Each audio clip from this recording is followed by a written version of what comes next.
নমস্কার বন্ধুরা, welcome to Rupa's food story চ্যানেলে তোমাদের জানাই অনেক অনেক স্বাগত। আজকে বানাবো একটা দারুণ সুন্দর নিরামিষ রেসিপি। নিরামিষের দিন তো বন্ধুরা আমাদের খুব চিন্তা হয় যে কি বানানো যায়, তাই খুব সহজ একটা রেসিপি তোমাদের শেয়ার করব। বেশি কিছু মশলার প্রয়োজন পড়বে না, খুব সহজ এবং সাধারণভাবে চটজলদি বানিয়ে নিতে পারবে এবং খেতেও হবে দুর্দান্ত টেস্টি। চলো দেখে নাও তাহলে আজকের পুরো রেসিপি। এখানে দেখো আমি কিছুটা মটর ডাল আগের থেকে ভিজিয়ে রেখেছিলাম সারা রাত ধরে, খুব সুন্দর ভিজে গেছে। মটর ডালের পরিমাণটা তোমরা চাইলে কম বেশি করে নিতে পারো। এখানে নিয়ে নিয়েছি দুটো মিডিয়াম সাইজের আলু, ছোট ছোট করে টুকরো করে নিয়েছি। আর এখানে দেখো ঝিঙে নিয়ে নিয়েছি। ঝিঙেটা আর আলুটা ভালো করে খোসা ছাড়িয়ে ধুয়ে পরিষ্কার করে নিয়েছি। আর ডালটাও আগে থেকে খুব ভালো করে ভেজানো ডালটাকে ভালো করে ধুয়ে পরিষ্কার করে নিয়েছি। সেই ভেজানো ডালটাকে এবার মিক্সিং জারের মধ্যে নিয়ে আমি খুব ভালো করে একটা পেস্ট তৈরি করে নেব। তো পেস্ট খুব মিহি করতে হবে না, সামান্য একটু দানা ভাব থাকলেও চলবে। যেহেতু আমরা এটা দিয়ে বড়া তৈরি করব, তাই বড়াগুলো যদি একটু দানা ভাব থাকে সেই বড়াগুলো খেতে বেশি টেস্টি হয়। দেখো আমি সুন্দর করে মিক্সি করে নিয়েছি। তোমরা চাইলে শিলপাটাতে বেটেও নিতে পারো, যেইভাবে সুবিধে হয় সেইভাবেই করে নেবে। দেখো এখানে আমি ডালটা তোমাদের হাতে নিয়ে দেখাচ্ছি, সামান্য একটু গোটা গোটা ভাব আছে। এই বড়াগুলোই কিন্তু বেশি টেস্টি হবে খেতে। এরপর মটর ডালের মধ্যে দিয়ে দিয়েছি আমি স্বাদ অনুযায়ী একটু লবণ দিয়ে দিয়েছি। লবণটা খুব বেশি দেবে না, লবণটা একটু বুঝে দিতে হবে, যেহেতু এটা আমরা তরকারি করব তখন কিন্তু অনেকটাই ঝোলের থেকে লবণ টেনে নেবে, তাই লবণের পরিমাণটা প্রথমে একটু কমই দিতে হবে। এবার একটু হলুদ দিয়ে দিয়েছি, সুন্দর একটা বড়াগুলোর মধ্যে কালার আসবে। এবার খুব ভালো করে লবণ হলুদটাকে মেখে নেব বড়ার ব্যাটারটার মধ্যে। আর এখানে মশলার মধ্যে নিয়ে নিয়েছি দেখো 1 চামচ মতন সর্ষে আর 1 চামচ মতন পোস্ত, আর নিয়ে নিয়েছি 3-4টে কাঁচা লঙ্কা। কাঁচা লঙ্কার ঝালটা তোমরা নিজেদের পছন্দ অনুযায়ী দেবে। এগুলোকে আমি শিলপাটাতে খুব সুন্দর বেটে পেস্ট করে রাখবো। আর এইদিকে যে আমরা ডালের ব্যাটারটা সুন্দর করে মেখে রেখেছিলাম, কড়াইতে ভালো করে তেল গরম করে নিয়ে আমি দেখো ডালের বড়াগুলো হাই হিটে রেখে কিন্তু ভেজে নেব।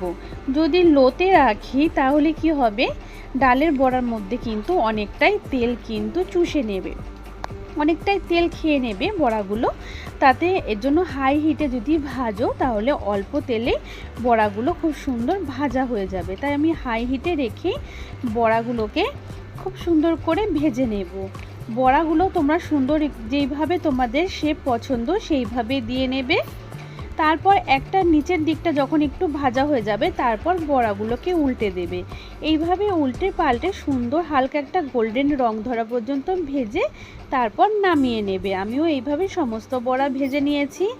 সমস্ত বড়া ভাজার পর কড়াইতে একটু তেল ছিল, সেই তেলের মধ্যেই আমরা যে ঝিঙেটাকে কেটে রেখেছিলাম সেই ঝিঙেটা একটু ভেজে নেব। তবে কিন্তু এক ফোঁটাও লবণ ব্যবহার করব না, লবণ ছাড়াই ঝিঙেটাকে আগে একটু ভেজে নেব।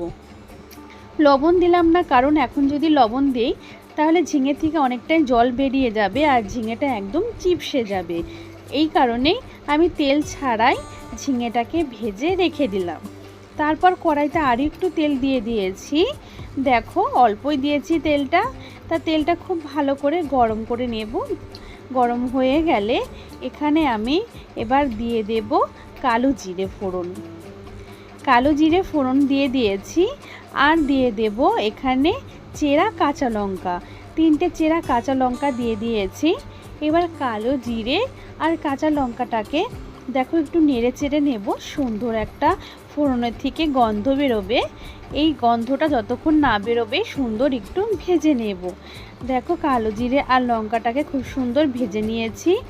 এরপর আমি এখানে কেটে রাখা আলুগুলো দিয়ে দিয়েছি। এবার আমি আলুগুলোকে খুব সুন্দর করে নেড়ে চেড়ে নেব।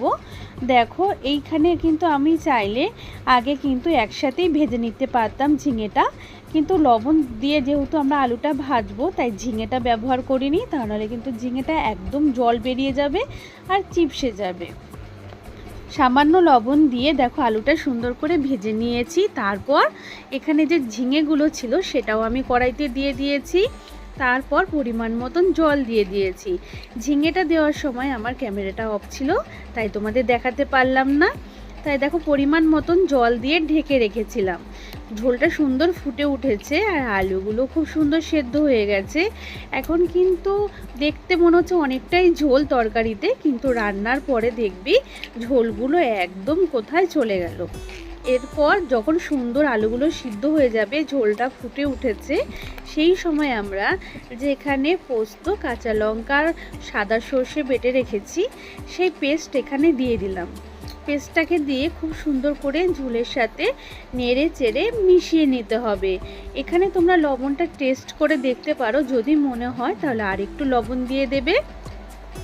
আর যেহেতু এটা নিরামিষ রান্না, তাই একটুখানি চিনি না দিলে স্বাদটা ঠিক মতন ব্যালেন্স হবে না, তাই সামান্য একটু চিনি দিয়ে দিয়েছি। তবে তোমাদের অপছন্দ থাকলে এটা বাদ দিতে পারো। এরপর ভেজে রাখা মটর ডালের বড়াগুলো আমি দিয়ে দিলাম। মটর ডালের বড়াগুলো দিয়ে খুব সুন্দর করে নেড়ে চেড়ে নেব।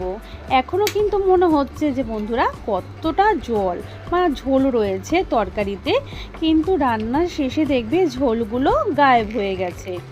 এরপর দেখো একটু ফুটিয়ে নেব খুব ভালো করে। তারপর এখানে দিয়ে দিলাম একটু কাঁচা সর্ষের তেল। এটা দিলে কি হবে, এই তরকারি একটা আলাদাই টেস্ট তৈরি হবে। তারপর কাঁচা সর্ষের তেলটাকে দিয়ে হালকা করে একটু নেড়ে চেড়ে নিয়ে মিশিয়ে নিচ্ছি। দেখো মিশিয়ে নেওয়া হয়ে গেলে তারপর আমরা এই তরকারিটা একটু ভালো করে ফুটিয়ে নেব। হাই হিটে রেখে কিন্তু ফুটিয়ে নেবে, লো হিটে রেখে ফুটাবে না, তাহলে কিন্তু এই তরকারির বড়াগুলো একটু বেশি একদম নরম হয়ে যাবে। ব্যাস যখন দেখবে হাই হিটে ফুটে উঠেছে, আমি 3-4টে কাঁচা লঙ্কা দিয়ে তরকারির গ্যাসটা বন্ধ করে ঢেকে রেখে দিয়েছিলাম। ঠান্ডা হয়ে গেছে দেখো তরকারিটা, আর দেখো ঝোলগুলো কেমন গায়েব হয়ে গেছে। মানে আমাদের যে ডালের বড়াগুলো সেগুলো কিন্তু ঝোলটাকে কিন্তু একদম টেনে নেয়, যার ফলে ঝোলটা কিন্তু আর দেখাই যায় না। দেখো আর এরকম মাখা মাখা তরকারি দিয়ে ভাত, রুটি খেতে কিন্তু খুব ভালো লাগে। তাই নিরামিষের দিন অবশ্যই একবার এইভাবে বাড়িতে বানিয়ে খেয়ে দেখো, খুব ভালো লাগবে। আর যদি খেয়ে ভালো লেগে থাকে অবশ্যই কমেন্ট করতে ভুলো না বন্ধুরা। তোমরা কমেন্ট করলে কিন্তু খুব খুশি হই এবং কতটা ভালো খারাপ বানিয়েছি সেটা বুঝতে পারি। আবার নতুন রেসিপির সাথে দেখা হবে। বাই।